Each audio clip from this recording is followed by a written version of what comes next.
Nahmaduhu wa nasta'inuhu wa nastaghfiruh wa na'udzu billahi ta'ala min syururi anfusina wa sayyiati a'malina may yahdihillahu fala mudhillalah wa may yudlil fala hadiyalah. Asyhadu an la ilaha illallah wahdahu la syarikalah wa asyhadu anna Muhammadan abduhu wa rasuluh. Allahumma salli wa sallim ala hadzal nabiyil karim imamil muttaqin wa qaidil mujahidin wa ala alihi wa sahbihi wa man tabi'ahum bi ihsanin ila yaumiddin, amma ba'd. Ya ayyuhalladzina amanu ittaqullaha haqqa tuqatih wa la tamutunna illa wa antum muslimun. Yang saya muliakan, yang saya cintai karena Allah, guru saya dan guru kita semua, Ustaz Saiful Islam, mudah-mudahan beliau diberikan kesehatan, dipanjangkan umurnya dalam kebaikan, dan semoga tafsir yang beliau tulis segera selesai 30 juz. Umat menanti karya beliau, karena tafsir yang beliau tulis ini belum ada yang lain sepengetahuan saya. Jadi yang membahas tentang athar qiraah dengan maqasid syariah ini luar biasa.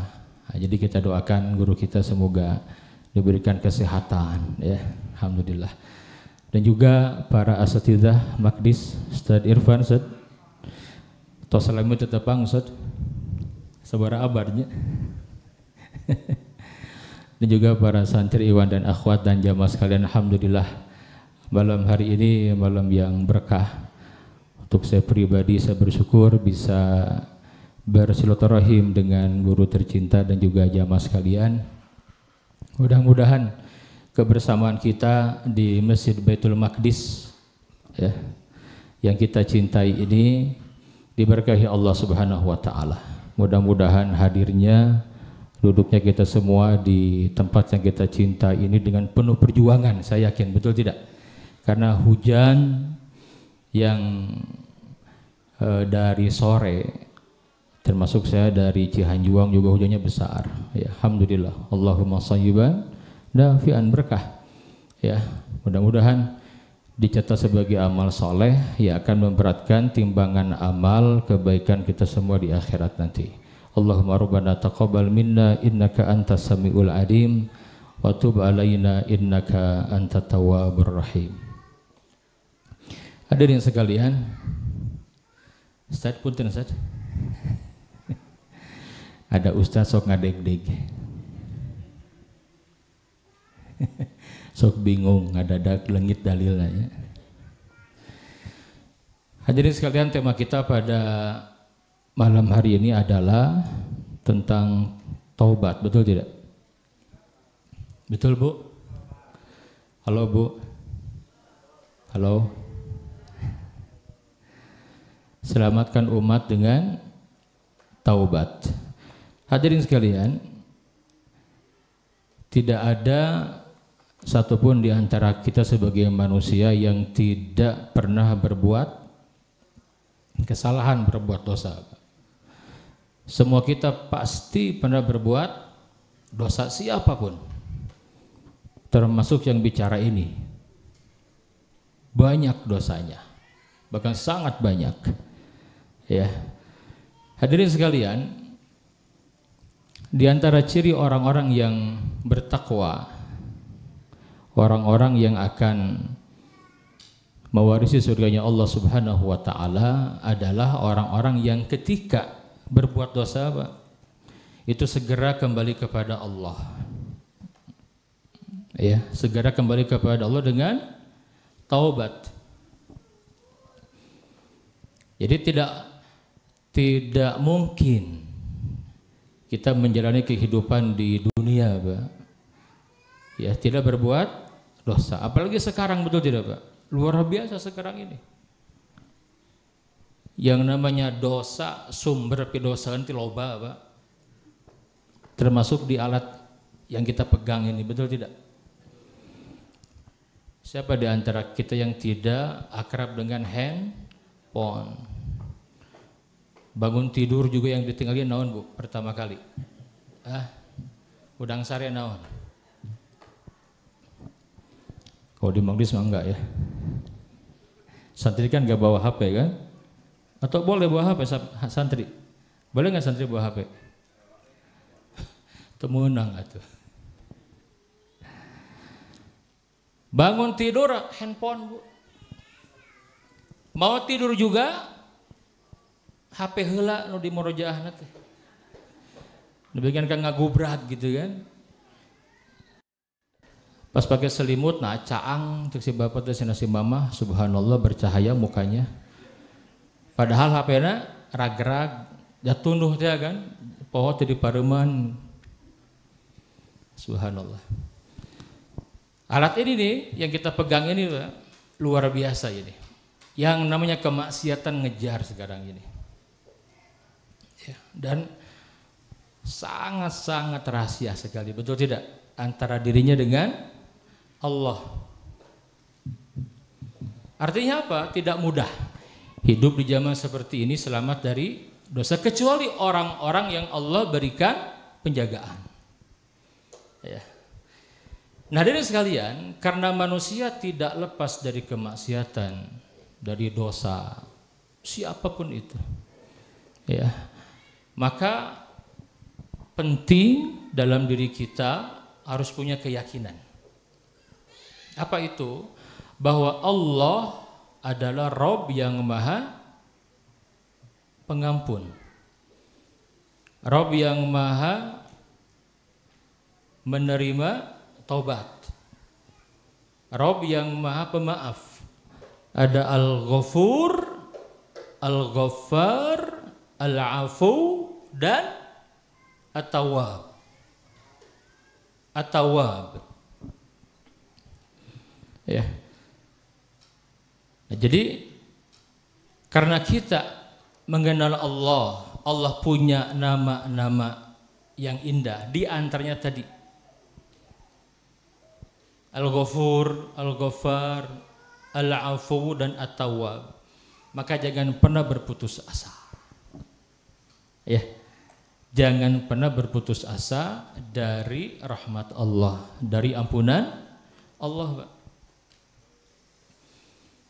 Di surat Az-Zumar, ya, Allah Ta'ala berfirman, Ustaz sering menyampaikan, saya paling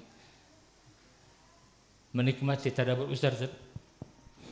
Di YouTube banyak kajian beliau ketika mentadabburi ayat Az-Zumar ini. Ya, ayat yang ke-53.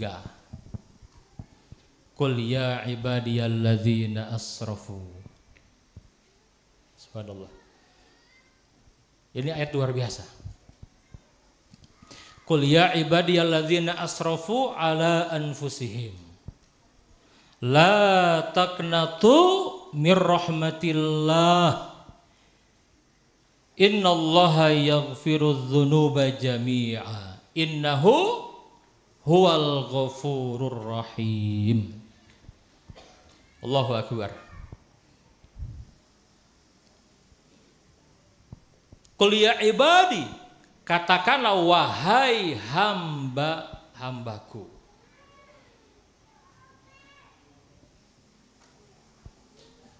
Ini betapa sayangnya Allah kepada kita. Qul ya ibadi, katakanlah wahai hamba-hambaku. Alladzina asrafu ala anfusihim.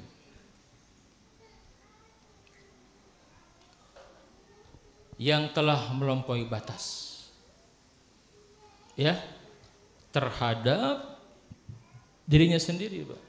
Kita ini luar biasa kalau sudah berbuat dosa, Pak. Kalau Allah tidak tolong kita, tidak diberikan hidayah kita untuk taubat kepada Allah, akan makin terus larut dalam kemaksiatan. Ya. Qul ya ibadiyalladzina asrafu ala anfusihim. Katakanlah, wahai hamba-hambaku yang telah melampaui batas dalam berbuat dosa terhadap dirinya sendiri. Apa kata Allah? La taqnatu mir rahmatillah, jangan berputus asa dari luasnya rahmat Allah, jangan putus asa. Ini bedanya, Pak, orang-orang yang beriman dengan yang tidak punya iman. Ini di sini santri penghafal Quran apa dikira tidak ditarget oleh syaitan, oleh iblis, apa tidak ditarget? Penghafal Quran sama, Pak. Cuman beda ngagodana gitu, beda. Ngagoda preman mah beda atau jeung ngagoda penghafal Quran, betul tidak? Beda. Kiai, ulama ditarget tidak? Sarua, Pak. Kamu pejabat mah.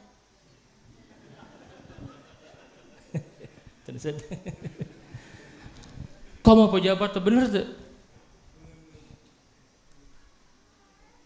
Geus naik nage ke duit haram. Begitu kapilih kumaha? Tidak semua, tidak, Pak. Kebanyakan gitu ya. Naikna pas jadi kumaha, Pak? Sibuk. Udah gede atau modalnya teh, bener tuh. Untuk jadi anggota dewan berapa sekarang? Kok mau jadi bupati, gubernur? Pasti dengan sistem seperti ini hese lah. Yang naik tuh boga modal mah hese.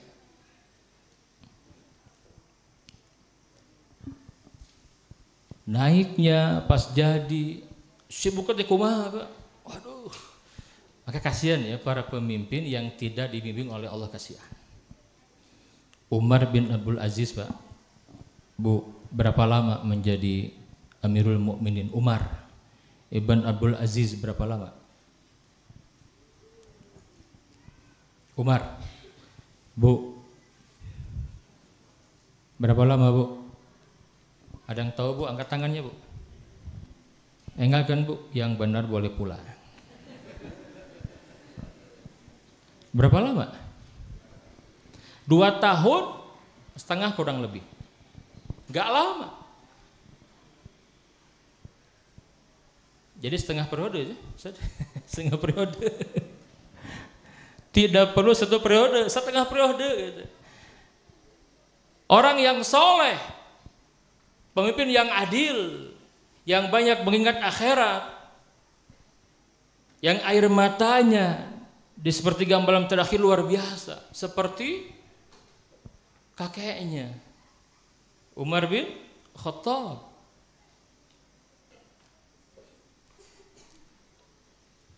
Tidak lama, sebentar ditolong Allah, beres, Pak. Allah nolong, ini penting sekali ya, Pak. Kabayang tuh ngurus Indonesia, Pak. Ayeuna, aduh. Tadi hari kadikir ada ragu-ragu.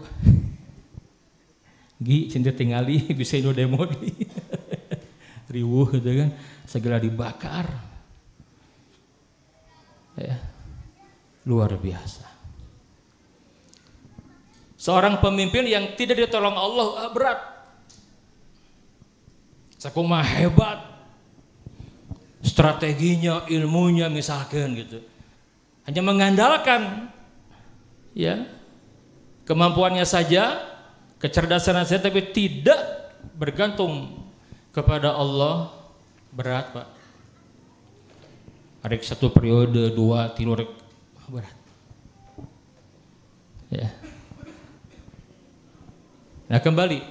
Jadi Allah menyeru, katakanlah wahai hamba-hambaku yang telah melampaui batas dalam berbuat dosa.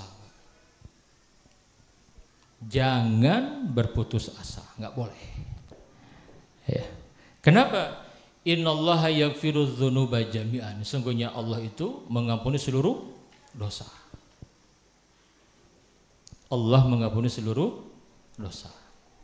Innahu huwal ghafurur rahim.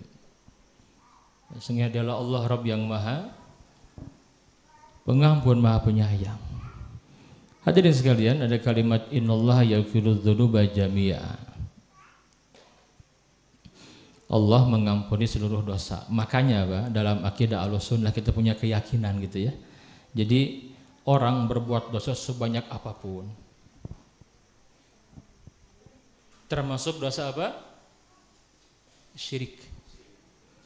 Dosa paling besar Pak. Asyirku billah itu dosa paling besar. Termasuk dosa syirik. Kalau dia kembali kepada Allah dengan taubat dan nasuha, dengan sebenar-benarnya taubat, diampuni ya Pak. Itu dosa paling besar. Syarat ketentuan berlaku. Ya. Nah jadi taubat ini kata Imam Al-Ghazali wazifatul umur, kewajiban sepanjang umur, seumur hidup Bu. Ya. Nah, jadi siapapun di antara kita pasti ya. Jadi target apa? Target syaitan digoda Pak. Penghafal Quran digoda. Ya, para kiai juga sama, semua. Ya. Nah, makanya kita harus benar-benar memahami bahwa tidak mudah menjaga diri dari dosa. Hadirin sekalian, ketika seorang ingin kembali kepada Allah dengan taubatan nasuha dan dia jujur gitu ya, nanti akan dibimbing oleh Allah Pak. Bahkan ketika seorang itu ingin kembali kepada Allah, jujur ya, Allah Maha tahu gitu. Serius ingin kembali kepada Allah, ya, itu Allah sangat gembira. Allah gembira loh Pak dengan taubat seorang hamba. Hadisnya sahih, Imam Muslim meriwayatkan. Itu ditulis juga oleh Imam An-Nawawi dalam kitab Riyadhus Shalihin. Kalimatnya luar biasa. Ya, lallahu asyaddu farahan bi taubati abdihi hina yatubu ilaihi. Sungguh Allah itu sangat gembira. Allah gembira, ada sifat farah. Ya. Allah sangat gembira. Dengan apa? Bitaubati abdihi, dengan taubatnya seorang hamba. Allah gembira. Gak main-main Pak. Makanya kalau kita sudah berbuat kemaksiatan, berbuat dosa, selama dosa itu tidak direncanakan gitu kan, dia kita kan susah. Makanya kalau berbicara tentang taubat, apakah setelah taubat dan nasuha ada jaminan sampai matinya nggak bikin dosa lagi Pak? Gak ada.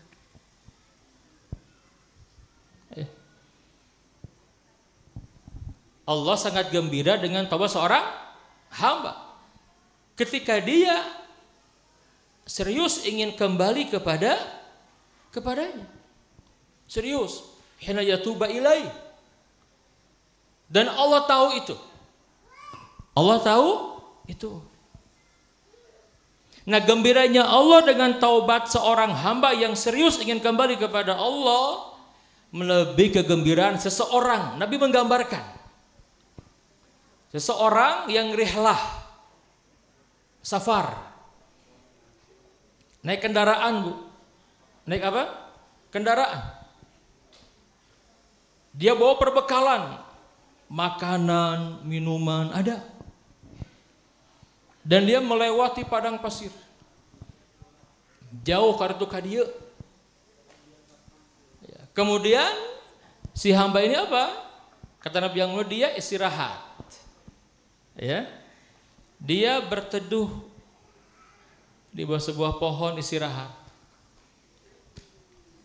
Kebayang di padang pasir bunyi angin ngehliwir itu kan ya, Masya Allah. Tidur, begitu tersadar, eta kendaraannya, ya, untanya kabur. Di atas unta itu ada apa? Perbekalan. Ada makanan dan minuman. Kabur. Jauh kemana-mana. Pas hudang, Pak, kan can nepi, Pak. Baru tengah perjalanan. Bangun, nggak ada tuh kendaraannya. Kaget. Dia cari tuh. Kanan kiri dicari, kanan kiri dicari. Teka panggil kene wae, Bu, nggak ketemu juga, dia pulang lagi. Duduk lagi. Cari lagi, nggak ketemu juga. Faisamidu, dia putus asa. Nah, udahlah, udah gini mah tinggal ngadagoan madinya. Jauh kemana-mana, Pak. Dulu sapar nggak kayak sekarang. Nabi yang mulia menggambarkan ketika dalam kondisi seperti itu, tiba-tiba kendaraannya ini, untanya ini ada di hadapannya. Aya deui. Allahu Akbar. Dia cek lagi, Pak. Makanan aya kabeh lengkap. Dipegang tali kekang itu saking gembiranya dia menyampaikan, ya. Wa yaqulu bisyiddatil farah, Allahumma anta abdi wa ana rabbuk. Allahumma anta abdi wa ana rabbuk. Ya Allah, engkau adalah hambaku dan aku Tuhanmu. Fatal tidak, Pak? Bayangkan. Tetapi Allah faham, ini saking gembiranya. Kan ada orang saking gembira suka apa namanya? Apa namanya? Kacaletot.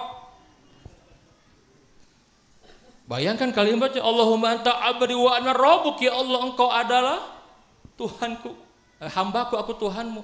Itu parah sekali, Pak. Tapi Allah lebih gembira. Nah, itu poinnya. Allah lebih gembira dari orang yang seperti itu. Subhanallah. Ya. Nah, jadi ketika seorang hamba serius ingin kembali kepada Allah, pasti diberikan jalan, Pak. Pasti itu. Ya, diberikan apa? Jalan. Dan ketahuilah taubat itulah yang akan membawa kepada kemuliaan. Hadirin sekalian, yang disuruh taubat itu ternyata orang beriman, Pak, ya. Ya. Yang disuruh taubat siapa? Orang beriman. Ini menarik. Di surat An-Nur, juga di surat At-Tahrim. Ya ayyuhalladzina amanu tubu ilallahi taubatan nasuha. Ya ayyuhalladzina amanu, wahai orang-orang yang beriman. Yang beriman, Pak. Yang disebut taubat itu orang beriman. Tubu ilallah. Taubatlah kepada Allah taubatan nasuha. Di surat An-Nur disebutkan bagaimana? Fatubu ilallahi jami'an la'allakum tuflihun. Maka taubatlah kepada Allah dari semua dosa agar kamu beruntung. Fatubu ilallahi jami'an la'allakum tuflihun. Kembali kepada Allah, taubat kepada Allah dari semua dosa agar kamu beruntung. Orang beriman. Fatubu ilallahi ayyuhal mu'minun. Nah, wahai orang beriman. Hadirin sekalian,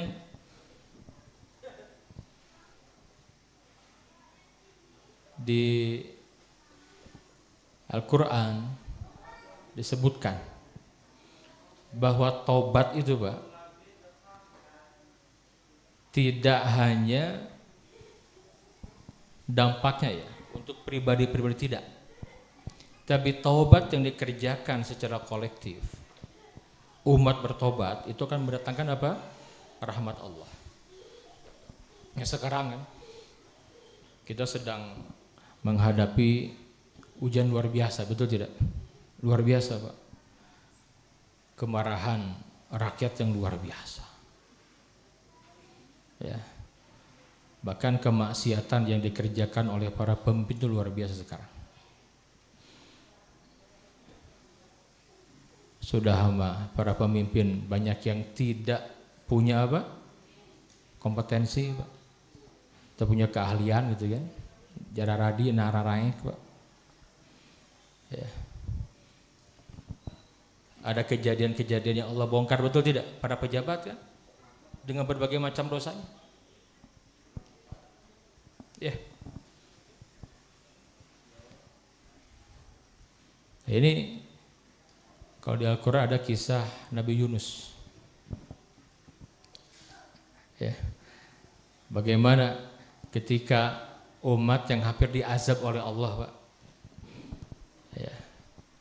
Mereka bertobat kepada Allah, nggak jadi. Itulah taubat. Nah, makanya ketika melihat kondisi seperti ini, ya peran kita para ulama, para dai mengingatkan, betul tidak? Ya kepada semua, karena yang diperintahkan taubat orang beriman, betul tidak? Orang beriman. Ya. Karena tadi tidak ada satupun manusia yang tidak berbuat kemaksiatan, pasti berbuat dosa gitu. Hadirin sekalian, Imam An-Nawawi menyampaikan ya, bagaimana agar taubat kita ini diterima Allah. Sekarang ini banyak Bu orang yang taubat versi dirinya. Ayah nu taubat versi dirinya Pak. Ya. Nes taubat cenah. Diterima segala mah. Saya pernah mengisi kajian di Jogja. Udah agak lama. Subuh kajian. Nah, biasa kan setelahnya 1-2 itu suka ada makan-makan, belum kan jarang. Sebelum ada 2-1-2 kan jarang makan-makan ya Bu ya. Sanggeus eta tiap subuh teh aya makan-makan. Sebab lagi loba kan, tiap masjid kalau kajian Sabtu hari suka ada tuh. Ya. Nah, beres ngisi kajian saya ngobrol. Ini perumahan elit. Ada salah seorang jamaah kaciri dakirnya itu si Gano hayang nanya katanya, hayang mau nanya, cuma memang waktunya terbatas. Setelah pas lagi makan, Ustaz, ada waktu enggak katanya? Boleh Pak, kenapa? Ingin konsultasi. Boleh lah. Kita ngobrol DKM ngobrol. Saya agak curiga gitu. Si Bapak ini kalau bisa saya ajalah sama Musa berdua aja. DKM itu disuruh keluar Pak. Duaan kia curiga naon cinta. Ustaz, tadi Ustaz menyampaikan tentang hari akhir, saya temanya tentang kematian. Bab tobat kan cocok banyak. Jadi mau ngisi di nukari tuman bab maut sok cocok gitu.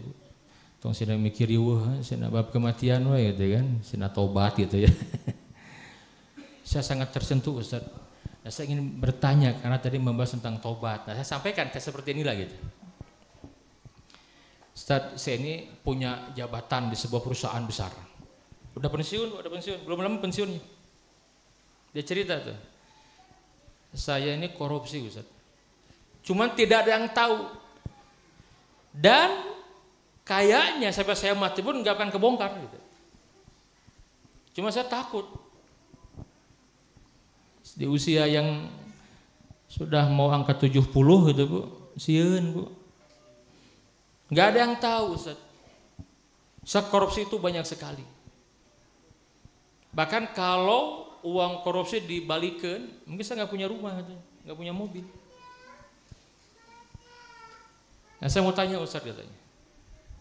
Dulu saya punya pemahaman tobat itu ya Betul kata Ustadz, ya versi saya gitu. Kan dia korupsi Bu, korupsi kan, puluhan miliar. Bangun masjid, Ustadz Irfan. Segana aku masjid biar es itu. Bangun masjid 2 miliar. Marbota di Kamekahkeun. Dikenal di komplek itu mah dia orang luar biasa berehan. Yang tahu kan saya, itu uang dari mana gitu. Istri saja nggak tahu. Makanya saya sieun, takut sekali Ustaz, takut. Tapi saya bingung lamun terus terang beak duitnya Bu. Ya. Jadi dulu saya punya pemahaman, ya sudah. Sekian puluh miliar ke masjid kan. Marbota senda umroh, haji, beres. Segala beres itu. Subhanallah. Dan yang seperti itu banyak. Karena saya juga didatangi tidak 1-2 orang.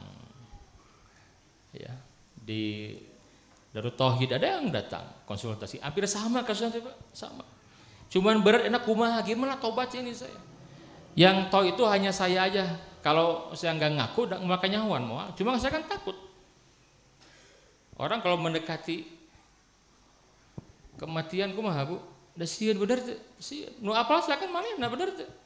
Nah sekarang banyak pejabat yang seperti itu Pak.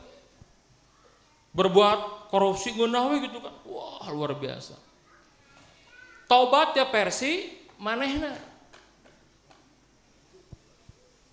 Padahal para ulama menyebutkan taubatan nasuha itu seperti apa syaratnya. Kalau kita tahu syaratnya luar biasa. Tidak akan mudah kita berbuat dosa. Minimal sieun gitu.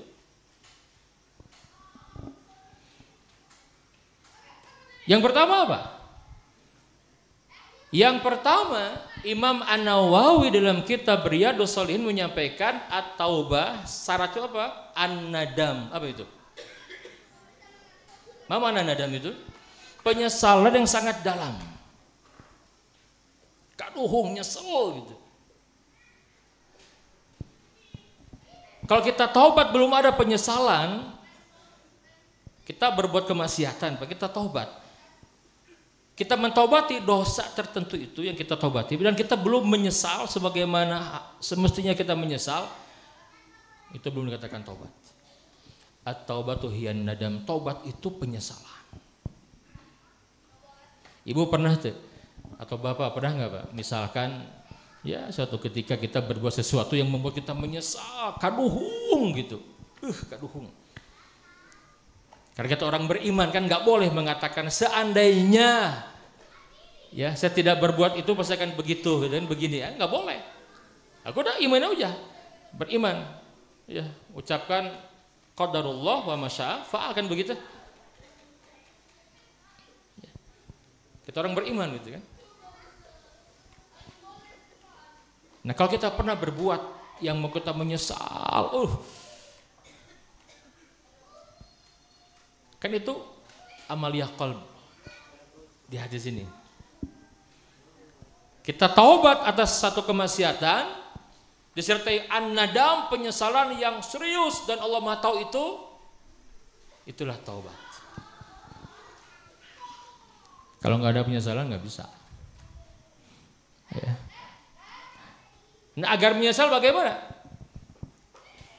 Pahami dampak buruk dari dosa, dari kemaksiatan. Di Quran diceritakan Pak, bagaimana umat-umat terdahulu dibinasakan karena dosa yang mereka kerjakan. Untuk kita minimal apa Pak?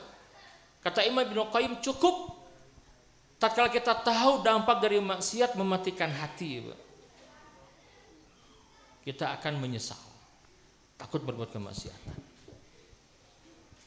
Jadi tidak ada taubat tanpa penyesalan. Nah, cari itu. Ya.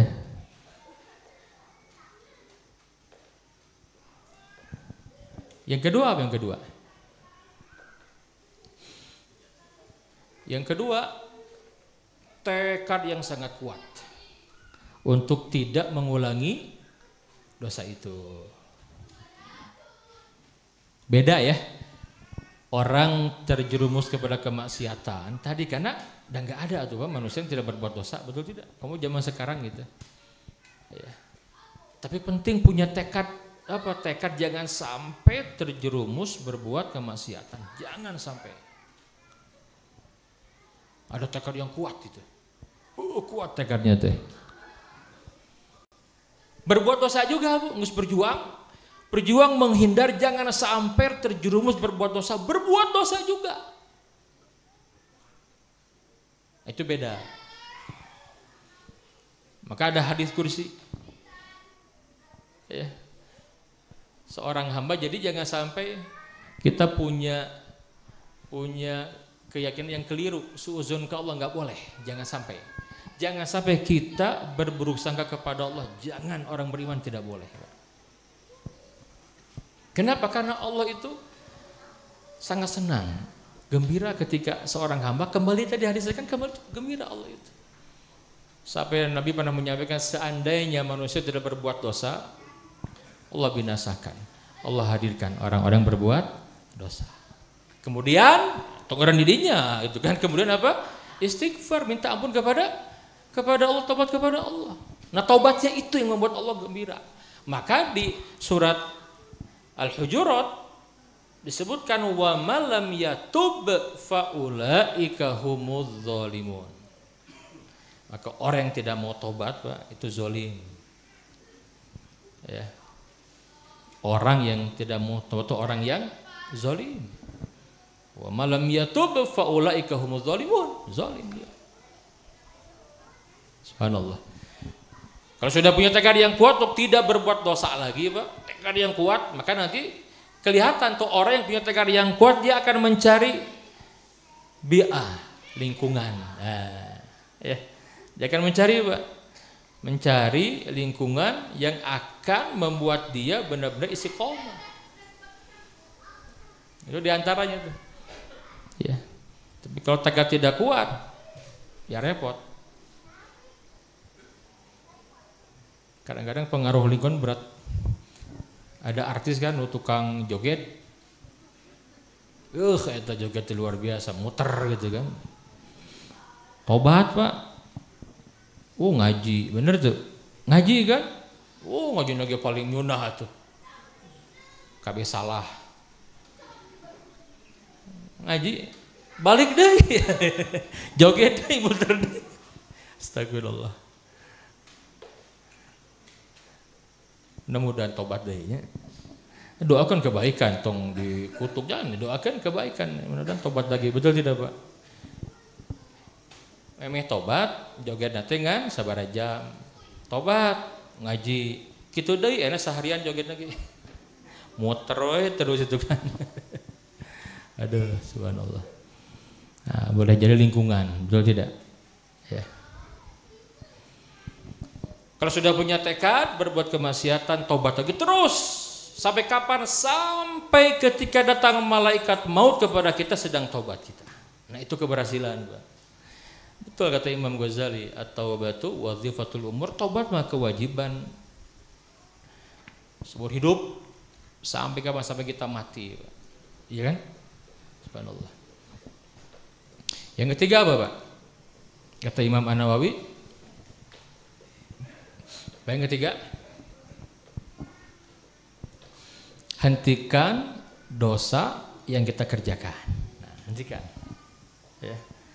Setelah kita punya penyesalan yang mendalam, yang kedua tekad yang sangat kuat, yang ketiga apa? Hentikan. Dosa yang ditaubati itu dia akan ngejar tuh, Pak. Kalau tidak ditobati gitu dia akan ngejar dia. Berbuah malapetaka.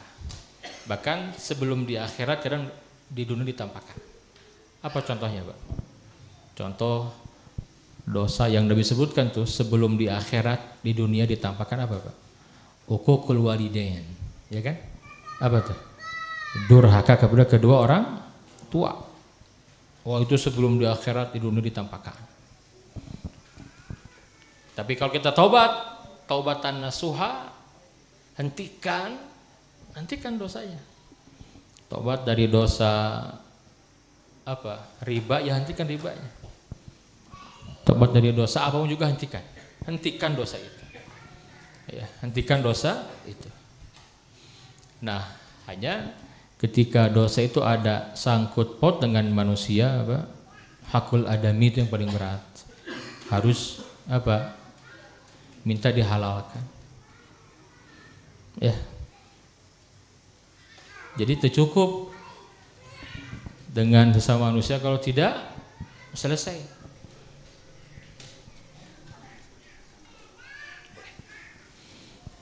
Kayak hutang piutang.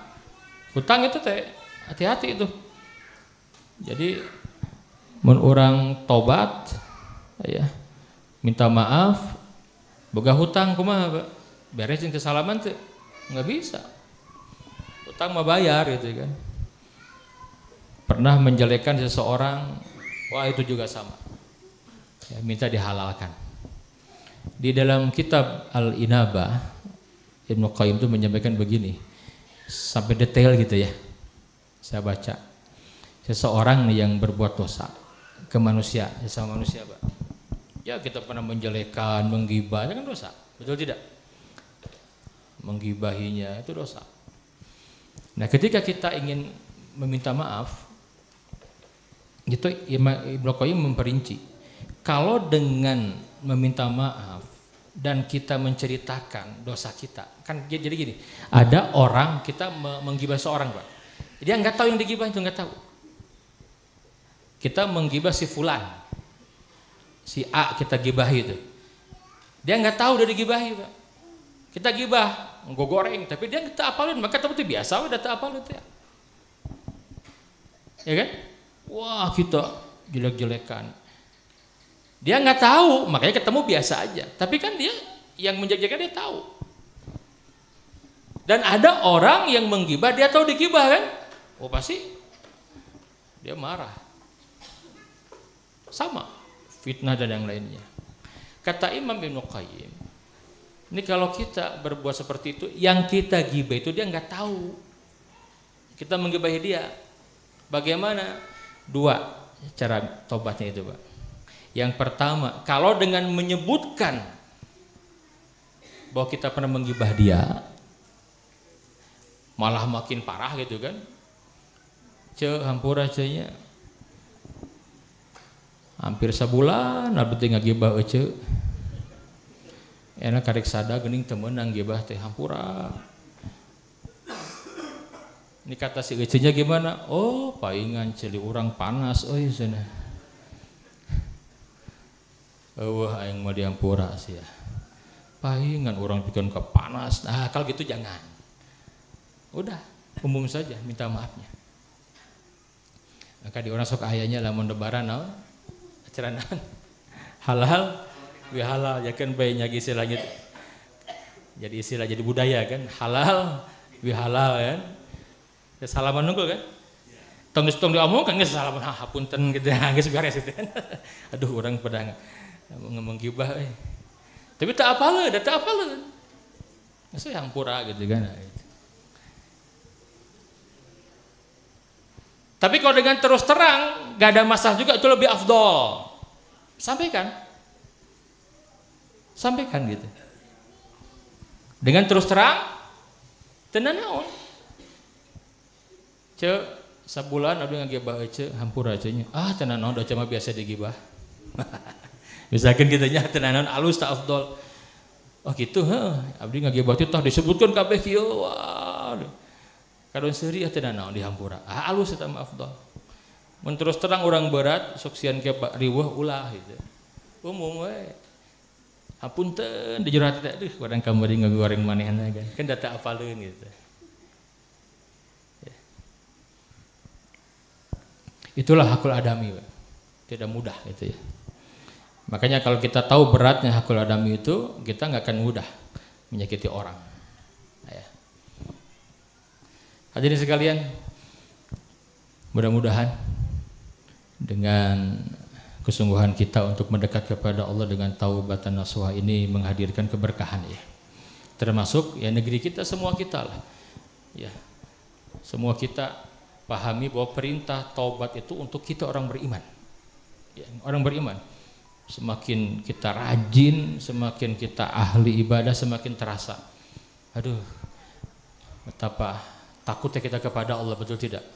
Ya, nah makanya saya mengajak kepada semua hadirin sekalian, mari jangan sampai setiap hari kita tidak bertobat kepada Allah. Nabi yang mulia bertobat. Ya, istighfarnya 100 kali itu Nabi minimal. Ya. Itu dalam sehari minimal. Nabi yang mulia teladan kita. Ya, Nabi yang mulia seperti itu. Nah, itu sekarang luar biasa. Ya, tidak mudah selamat dari kemaksiatan dan dosa. Hadirin sekalian, ini yang disampaikan. Mohon maaf kalau ada kurang berkenan. Ini nasihat buat saya pribadi ya. Buat saya pribadi dan buat semua. Ya, karena agama ini nasihat. Mudah-mudahan para pejabat yang sekarang sedang diuji, Pak, ya, mereka sadar kesalahannya, betul tidak? Tobat kepada Allah. Ya, bagi Allah mudah kan menampakkan apa? Kebobrokan mereka. Bagi Allah mudah. Sekarang kamu ayeuna kabayangnya nu kabur ke luar negeri kan? Di luar ayeuna moto gara apa? Di-share atuh viral deui kan? Di mana-mana viral. Subhanallah. Mereka mana coba nyumput jaban kiwari, Pak. Soalnya pejabat lagi selfie wae. Selfie di upload gitu kan. Kabur ke Australia, bejakeun tah di dieu kan. Di bandara, di motor di geus di badan geus berat. Subhanallah. Quran sudah memberikan gambaran kepada kita bahwa ya, ada yang bersama kita, betul tidak? Malaikat yang mencatat. Wah, luar biasa itu. Sekali lagi mudah-mudahan nasihat ini didengar oleh mereka yang ya, sedang dalam kubangan kemaksiatan, agar kembali kepada Allah. Jangan putus asa, Pak. Jangan putus asa. Demikian yang disampaikan. Subhanakallahumma wa bihamdika asyhadu an la ilaha illa anta astaghfiruka wa atubu ilaik. Ya, alhamdulillah rabbil alamin. Terima kasih untuk ilmunya Al Ustadz Roni Abdul Fattah ya, tentang tadi selamatkan umat dengan bertaubat. Banyak sekali poin yang bisa kita ambil dan kita amalkan mungkin ya, tentang bertaubat, bagaimana cara-cara bertaubat dan juga menghindari maksiat tadi. Sekarang kita buka mungkin sesi untuk tanya jawab. Teman panitia bisa tolong ambilkan mic satu. Siapa? Patan, tolong ambilin mic satu, Patan. Silahkan nanti angkat tangan saja, nanti saya datang untuk memberikan mic. Ada yang ingin bertanya silahkan.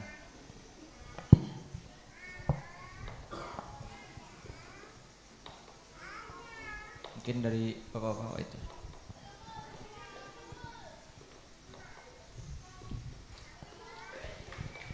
Bismillahirrahmanirrahim. Izin bertanya Ustaz, tadi ayat 53 surah Az-Zumar. A'udzubillahi minasyaitonirrajim. Qul ya ibadiyalladzina asrafu. Saya jadi penasaran kenapa Allah memulainya dengan kata qul. Kenapa Allah enggak langsung aja ya ibadiyalladzina asrafu. Sebetulnya qul ini untuk siapa? Katakanlah, siapa yang harus mengatakan ini. Demikian, terima kasih Ustaz. Langsung silahkan. Tes bismillah. Yang berhak menjawabnya Ustaz. Mangga Ustaz. Silakan. Bismillahirrahmanirrahim. Alhamdulillah wassalatu wassalamu ala Rasulillah wa ala alihi wa ashabihi wa man ittaba'a hudah. Secara historis ayat ini ditujukan kepada Rasulullah sallallahu alaihi wasallam. Karena Rasul sudah tiada, maka kepada siapa diarahkan ayat ini? Kepada semua yang hadir di sini, perorangan. Katakan, jangan ragu-ragu ketika ada orang yang kita saksikan berdosa, silahkan sampaikan kepada mereka, nih dengarin firman Allah. Allah langsung yang berfirman, aku cuma menyampaikan firman Allah. Dan Allah memanggil dengan bahasa yang sangat memberikan harapan. Ya ibadi, wahai orang-orang yang suka menyembahku. Artinya semua manusia memang diciptakan dengan membawa potensi untuk menyembah. Dan manusia manakala tidak mendapatkan bimbingan dari Allah, mereka menyembah manusia atau menyembah makhluk yang lain.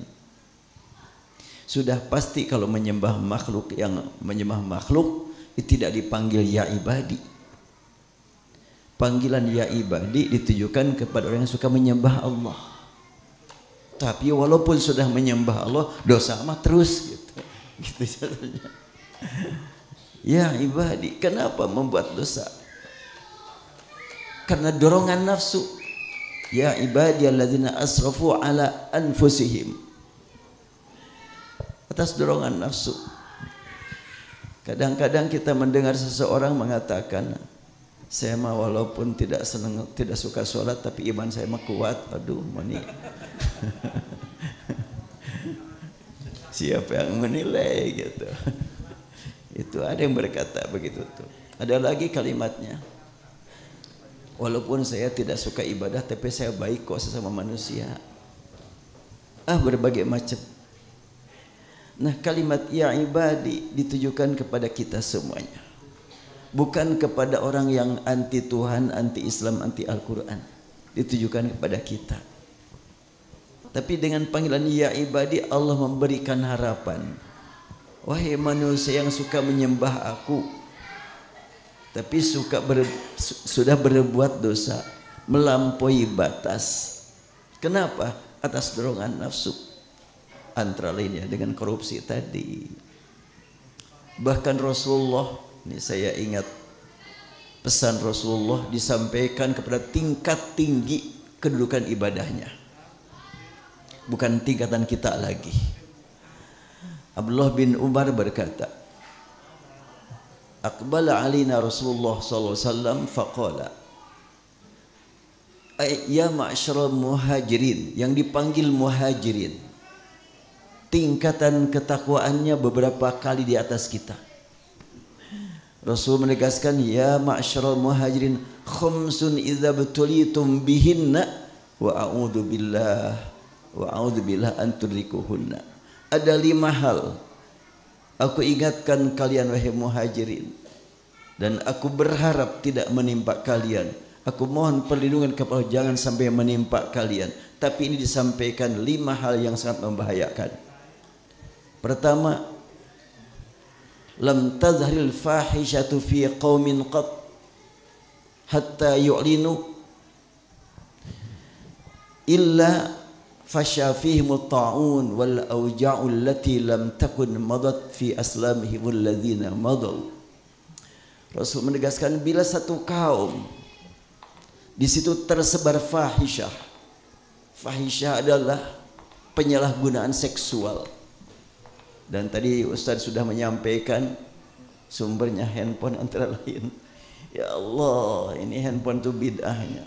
Kullu bid'atin dhalalah, betul nih. Gara-gara handphone banyak yang luar biasa.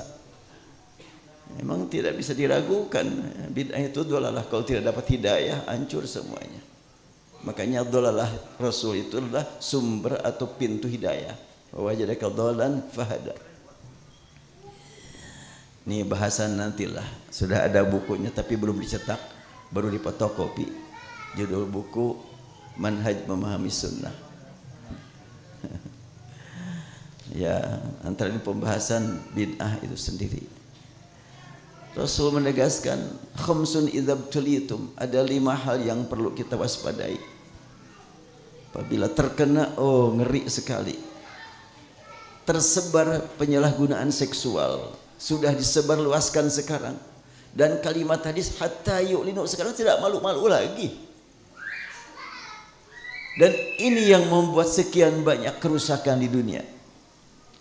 Rasul menegaskan, illa fasha fihimut ta'un, akan tersebar penyakit-penyakit yang tidak diduga. Ta'un menyebar kemana-mana. Dan penyakit dulu penyakit fisik, sekarang bukan penyakit fisik lagi. Gelisah, bimbang, penyakitnya lebih luas lagi sekarang, fisik dan non fisik. Wal auja'u allati lam takun madat fi aslafihimul ladzina madaw, akan muncul lagi penyakit-penyakit baru. Itu pertama. Kedua, lam yanqusul mikyal wal mizan. Satu kaum tidaklah melakukan pelanggaran terhadap dalam timbangan dan ukuran, artinya melanggar atau tidak adil dalam mengukur dan menimbang. Bila sudah terjadi seperti itu, apa yang terjadi? Rasulullah menegaskan, bila itu terjadi maka bahayanya sangat luar biasa. Allah Subhanahu wa taala kalau sudah menyaksikan sekian banyak umat melakukan kezaliman dalam menimbang, dalam mengukur, yang tidak bisa berbuat apa-apa, dikasih amanat yang berat.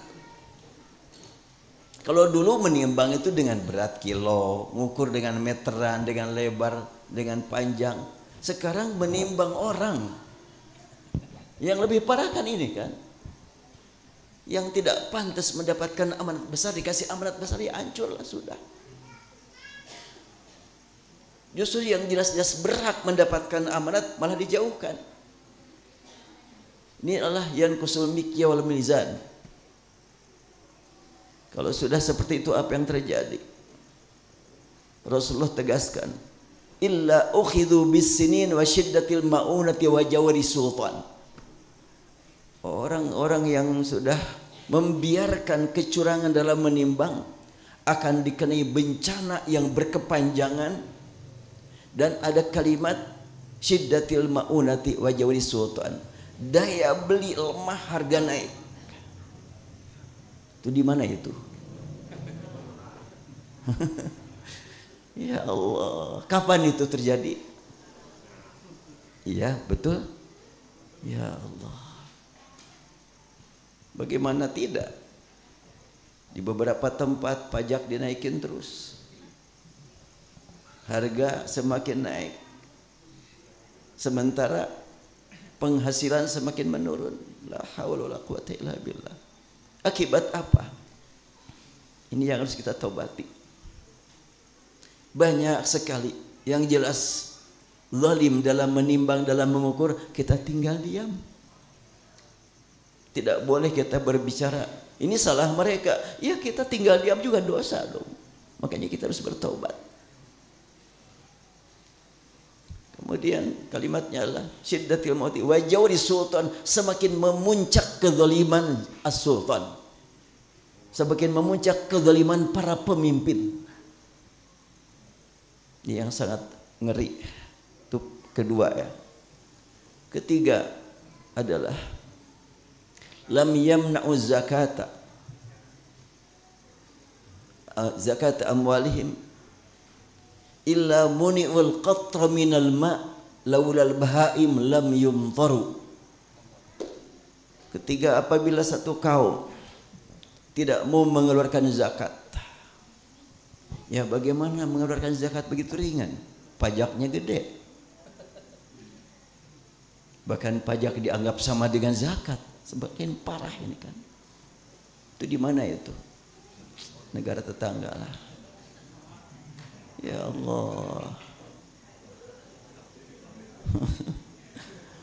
Lam yamna'u zakata amwalim illa muni'ul qatra minas sama' laulal bahaim lam yumtaru. Bila sudah berlangsung masyarakat nahan diri tidak mengeluarkan zakat karena pajaknya gede, berat mengeluarkan zakat, apa yang akan terjadi? Rasul tegaskan, tidak akan diturunkan tetesan air dari langit.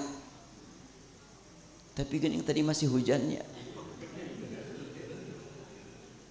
Hujan tadi itu adalah merupakan kecintaan Allah kepada kita. Alhamdulillah, karena kita mau taubat, sehingga walaupun tidak pakai AC sejuknya, ya dengan adanya hujan tadi ini terasa sejuk ini, indah sekali. Dan saya tadi pas mulai turun hujan, langsung saya keliling, Allahumma haulana la alaina, Allahumma haulana la alaina. Jelas pas kita sedang saat ini sudah berhenti hujan. Insyaallah nanti qiyamul lail semakin khusyuk mudah-mudahan.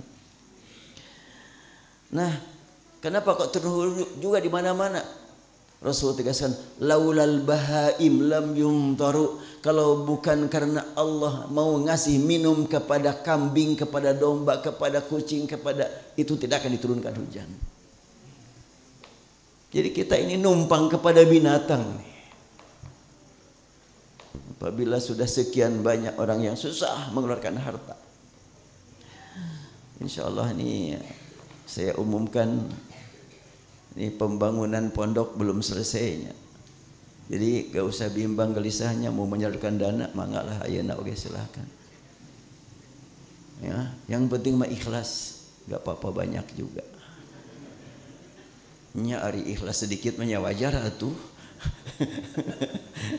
Ya.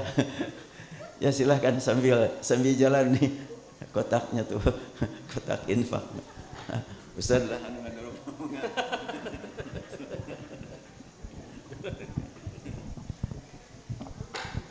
Bismillah.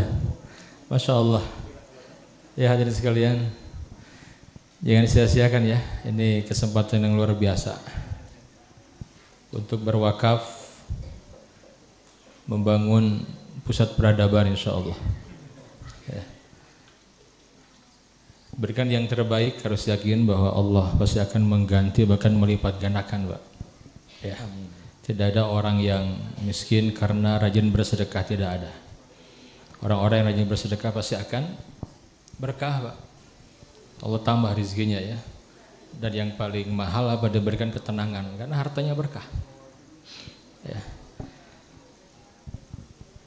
Ya, tadi Ustaz ya, sudah Ustaz ya. Saya menambahkan sedikit lah ya. Jadi ya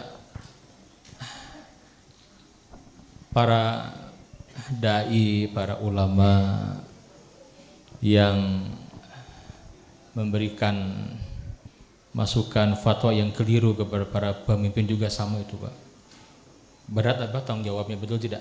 Berat. Ada kan ustadz yang diundang, dia harusnya kesempatan menyampaikan apa? Nasihat, bukan malah melegalisasi apa? Kezaliman. Ya. Nanti yang terjadi kan, saya katakan tadi, setiap kita ini ditarget, dibidik oleh syaitan, Pak. Cuman beda cara apa? Cara menyesatkannya. Ini sekarang orang-orang yang suruh ngaji paling nyunah gitu kan, apa tidak digoda oleh syaitan, iblis digoda juga. Lihat lisan mereka terhadap para pejuang di Gaza, itu dosa bukan? Dosa besar itu. Apa dikira Anda buat status tidak ada hisabnya, Pak? Status hanya tulisan gitu. Ngerti apa? Walau dia nggak paham sejarah, nggak paham geopolitik, hanya ke bawah saja dia nulis. Dan terus bahkan ada ustadznya yang wah ngeri sekali itu. Buat status sampai saya sengaja saya japri. Saya bilang saya siap ketemu, diskusi, nggak dijawab, dihapus. Jadi dia nggak pede juga tuh. Betul tidak? Yang dia tulis dia nggak yakin juga. Nah, ini ngeri sekali. Geus ngaji itu teh. Geus ngaji, Pak. Jenggotnya panjang. Luar biasa gitu kan, sunnah. Bayangkan, iblis menyesatkan, betul tidak? Oh tidak mudah itu. Menuduh para pejuang yang sedang berjihad tidak mudah, besar dosanya, ngeri sekali.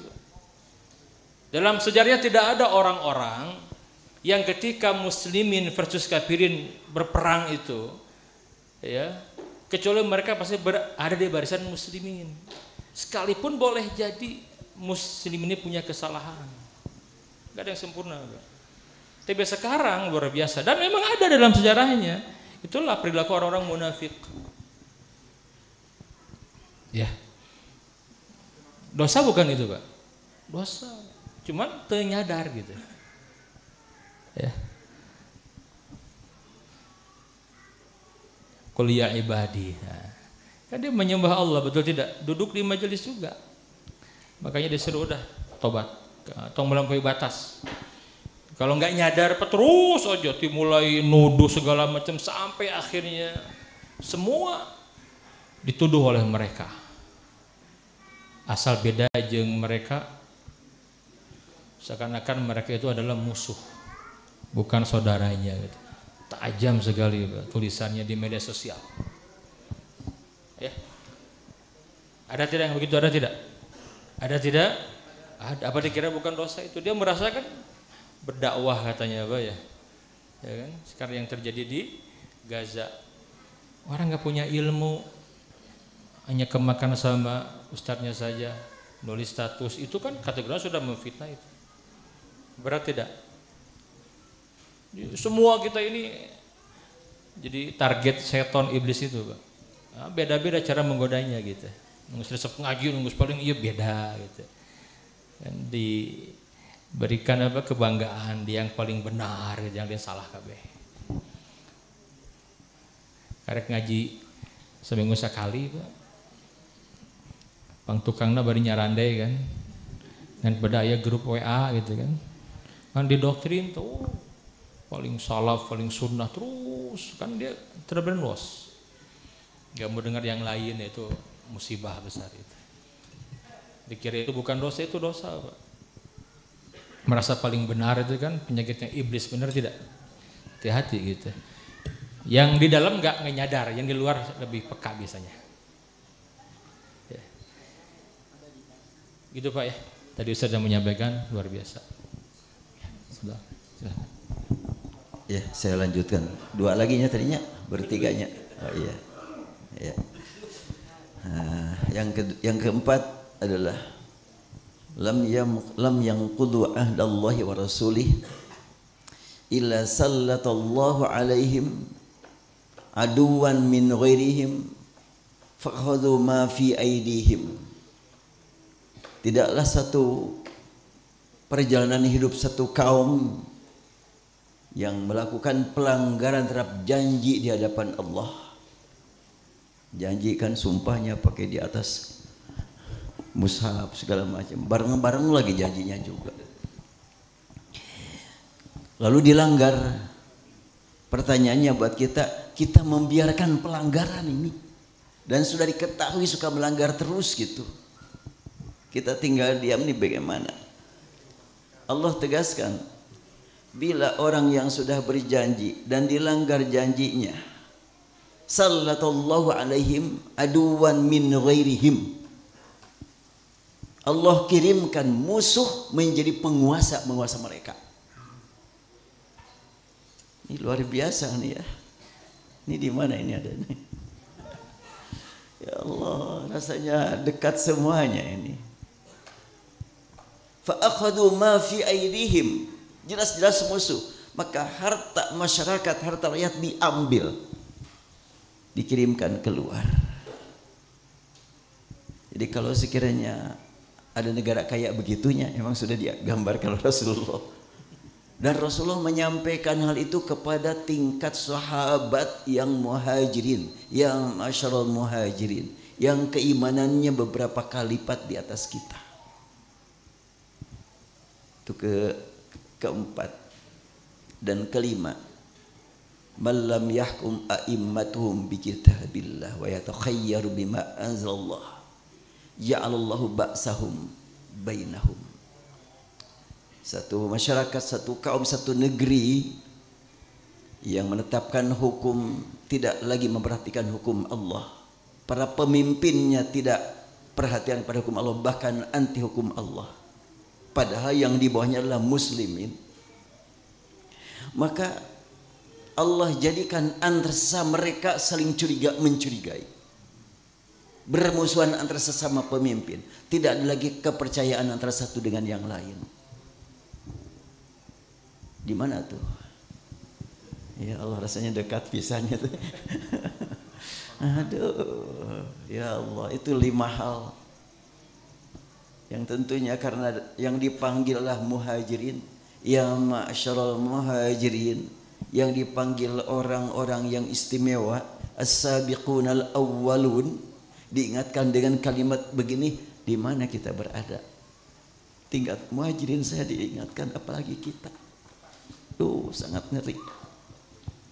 Karena itu tidak ada alasan bagi kita untuk menangguhkan taubat.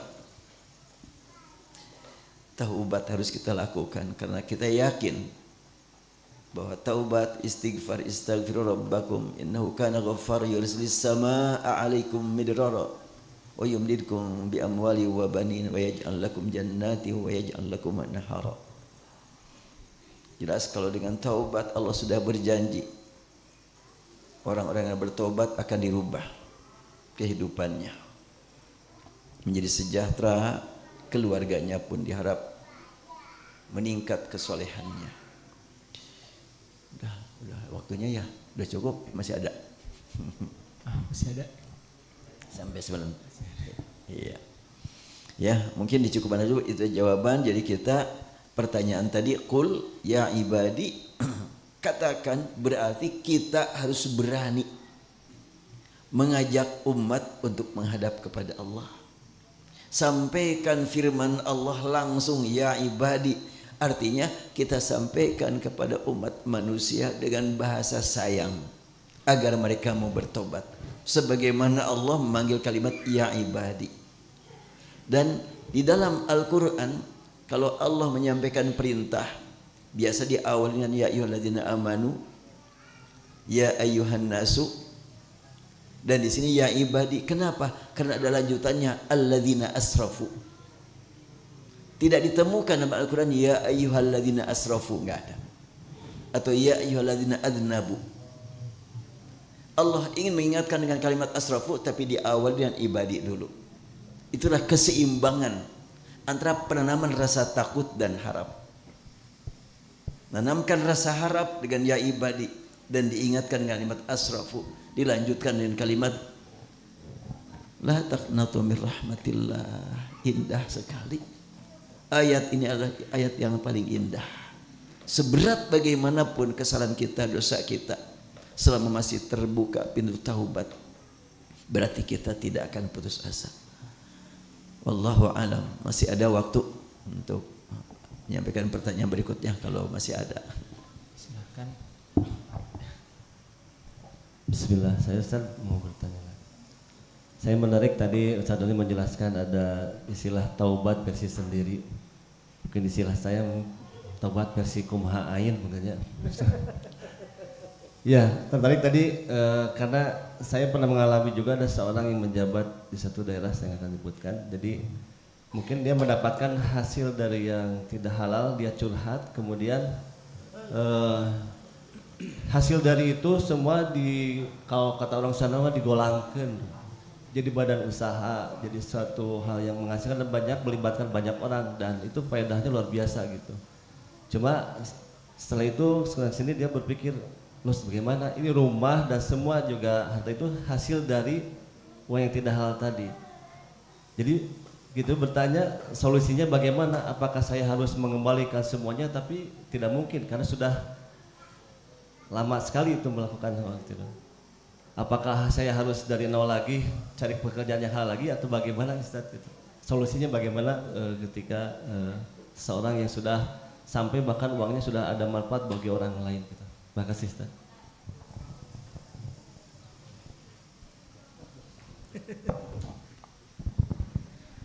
Bismillah. Iya, hadirin sekalian. Jadi yang paling berat tadi ya, ketika kita punya salah dengan manusia, Pak. Karena memang kita ini gengsi gitu kan. Gampang berbuat salah, kalau sudah berbuat salah nggak mau ngaku. Ini penyakit kita seperti itu. Ya. Yang namanya korupsi itu jelas dia mengambil yang bukan haknya kan. Dia mencuri, Pak. Ini punya mencuri ini. Nah saya sampaikan ke jemaah yang di Jogja itu, saya sampaikan ketika Bapak sudah bicara begini saja itu udah luar biasa, betul tidak Pak? Allah ingin kebaikan. Nggak semua orang mau jujur Pak. Ya, bahkan nggak sekapang gigi masih kini embung gitu kan. Dia cerita kasus sama Pak Ustadz katanya kalau saya tidak mengembalikan, nggak ada yang tahu. Mungkin sampai saya mati nggak ada yang tahu. Cuma saya kan takut. Nah ini nih, takutnya ini nih. Ini sumber kebaikan. Saya sampaikan saya motivasi. Tidak semua orang yang berbuat dosa, apalagi dosa yang seperti tadi korupsi itu kan, dia sudah menikmatinya, dia sadar Pak, mau jujur tuh tidak semua, betul tidak? Dia nyaman dengan uang haram itu, naudzubillahi min dzalik. Tetap mau besar mau kecil yang mah uang haram ya haram hukumnya gitu. Apa ada yang berani menghalalkan uang korupsi Pak? Waliyadzubillah. Ya. Bagaimana caranya? Seseorang yang sudah punya tekad yang kuat untuk ingin mengembalikan pasti diberi jalan oleh Allah, pasti itu. Jangan kemudian kita menghalangi tobat dia, jangan. Kita sampaikan. Ya. Bagaimana caranya? Karena tidak diketahui, saya bilang nggak ada yang tahu kan. Tapi Allah Maha tahu, betul tidak? Boleh jadi nanti dampaknya kepada keluarganya. Di samping dia jelas berbuat dosa kan, harta haram itu akan membawa musibah. Maka jangan sampai dihalangi, justru kita motivasi dia terus. Saya beri motivasi Bapak sudah, Masya Allah saya bilang, ini luar biasa, nggak semua orang seperti itu. Kuatkan niat Pak, kuatkan tekad bismillah. Bicara baik-baik kepada keluarga. Ya, bagaimana caranya? Ya dia korupsi berapa? Temui siapa dari terus sekarang. Kalau saya gitu kasih kepada beliau ini, temui. Ya, sampaikan baik-baik, kembalikan. Udah nggak usah diumumkan, balik tobat kepada Allah, balikin karena bukan hak Bapak itu. Bukan hak dia, betul tidak? Bukan hak dia kan. Kadang nggak ada yang tahu ya sudah diam-diam aja bicara sama sekarang dari terus siapa, temui dia. Sampaikan baik-baik. Uang kembalikan. Kalau nggak bisa semua apa udah jadi akses segala macam, jadi kan nanti biar paham tuh keluarganya. Bisa besok lusa mati kan ada ahli waris akan membereskan. Oh enggak ringan, berat, bab harta berat sekali. Kenapa harta itu dua pertanyaannya, min aina iktasaba wa fin ma anfaqa. Ini kamu cara dapat harta gimana gitu, itu dicek dan dipakai apa. Islam tidak mengenal Robin Hood.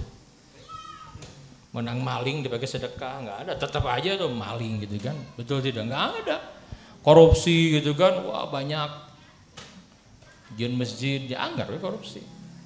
Ya mungkin masyarakat dapat manfaat, tapi dia yang dosanya dia yang tahu kan. Ya dia yang tahu, dia akan tanggung jawab di hadapan Allah. Oh, tugas gak main-main Pak. Haji saja haji dari uang tidak halal otomatis ditolak dari awal itu. Haji itu kan uangnya pakai hasil korupsi, yang tahu saja dirinya. Makanya luar biasa. Kenapa harta dua ditanya Pak ya? Berat kan harta itu dua. Ya, jadi jangan halangi Zat.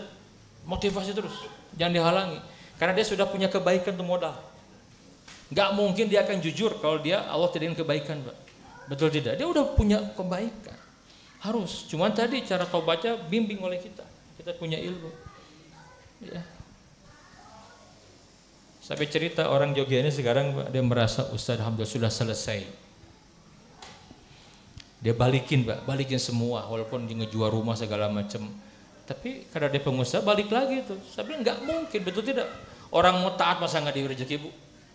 Wong maksiatnya dikasih gitu kan, cuman konsekuensinya tadi dicabut ketenangan. Ini buktinya saya nggak pernah tenang, takut. Ya. Jadi jangan dihalangi, justru dorong oleh kita, motivasi, arahkan. Sedikit ya mungkin itu sedikit. Ya, kasihanlah.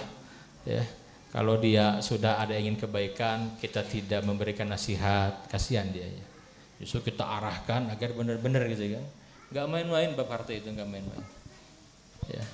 Makanya kalau orang paham betapa beratnya kan harta ini dihisab nanti itu, kata Ali bin Abi Thalib, al-mal itu harta itu apa?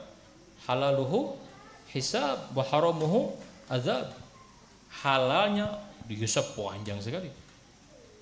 Haramnya diazab oleh Allah. Ya. Ya tadi yang lebih tahu kondisi harta kita sendiri. Jadi ketika ada orang sudah mau jujur, itu sudah Allah beri kebaikan. Jangan dihalangi, jangan.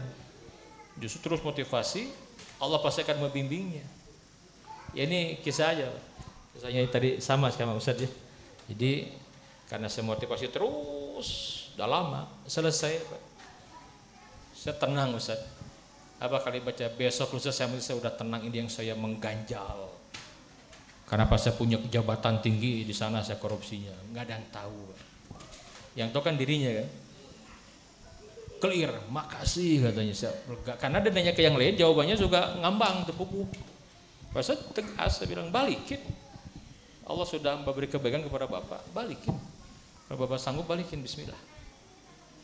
Dia tekadnya kuat, doa kepada Allah, diskusi terus dan keluarga dikasih jalan, selesai. Jangan menghalangi orang yang akan kembali kepada Allah. Allah alam bisawab, itu saja. Allah misal.